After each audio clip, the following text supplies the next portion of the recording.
Welcome back to the channel. Have you ever wondered how deeply our attachment to the concept of self shapes the way we experience the world? What if the key to true liberation lies not in acquiring more, but in letting go of the very idea of tithe? Today, we will delve into one of the core teachings of Buddhism through the Heart Sutra, a profound scripture that challenges the very foundation of self-identification and guides us toward enlightenment.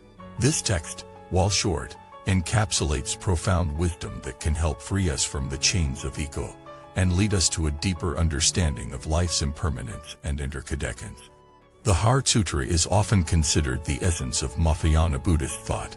It succinctly presents the concept of emptiness, which reveals that nothing in this world possesses independent existence. Rather, everything exists in interdependence. Today, we will explore how the Heart Sutra's teachings about form and emptiness guide us toward freeing ourselves from the illusion of self. The Sutra's core teachings offer deep insights that can transform the way we experience our thoughts, emotions, and ultimately, our lives. The concept of self and its illusory nature.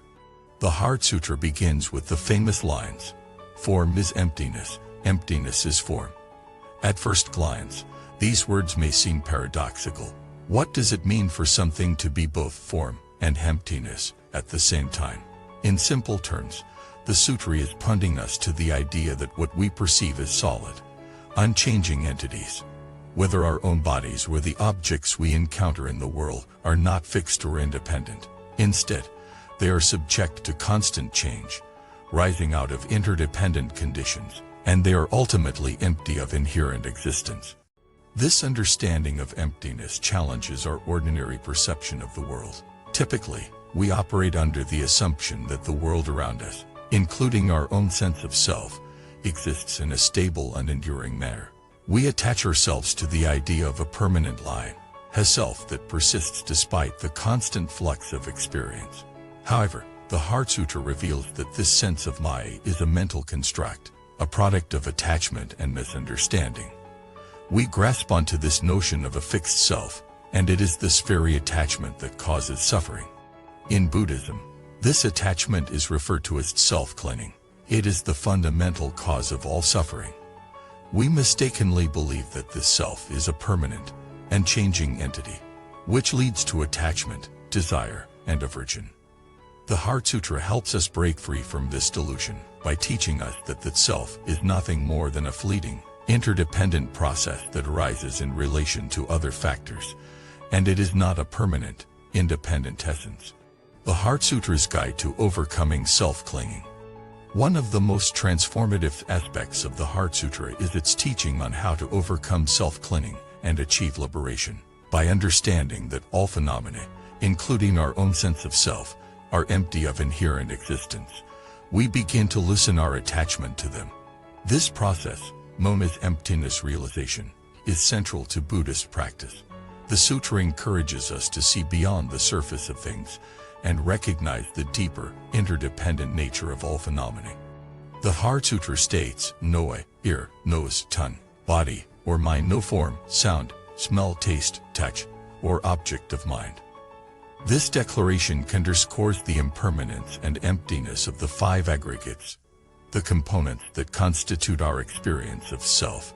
These aggregates form, feeling, perception, mental formations, and consciousness are not the essence of who we are.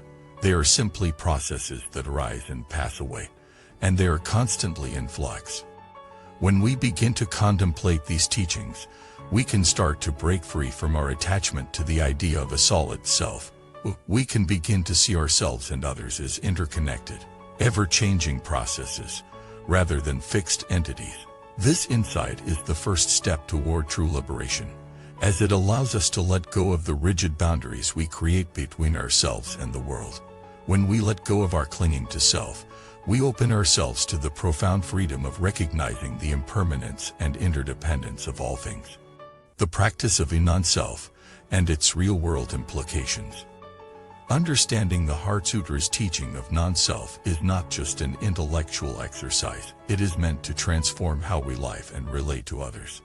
The insight into emptiness and non-self is intended to guide us toward a more compassionate and liberated life.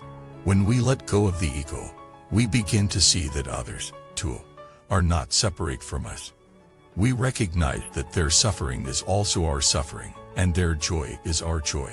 This realization is the foundation for cultivating compassion and wisdom in our daily life. The practice of non-self requires us to apply the teachings of the Heart Sutra in our interactions with others. It encourages us to transcend the dualistic thinking of I versus them, and instead, recognize the shared humanity that unites us all. In everyday life, this can be practiced by letting go of judgments, by showing kindness to others, and by recognizing that the boundaries we create between ourselves and others are ultimately illusory. Emptiness and the path to liberation. Ultimately, the Heart Sutra points us toward liberation, which is the freedom that comes from transcending our attachment to the self. Through the realization of emptiness, we are able to break the cycle of grasping and aversion that perpetuates our suffering. The sutra concludes by affirming that by understanding and embodying the wisdom of emptiness, one can overcome all obstacles and attain the state of Buddhahood. In practical terms, this means that we can use the insights from the Heart Sutra to transform our daily life, whether it is in how we respond to challenges at work, how we relate to our family and friends, or how we cope with difficulties in our personal life. The teachings of the Heart Sutra offer a powerful guide for overcoming suffering. By practicing mindfulness, meditation, and cultivating compassion, we can begin to integrate these profound insights into our lives and move closer to the state of liberation that the Sutra promises. Conclusion.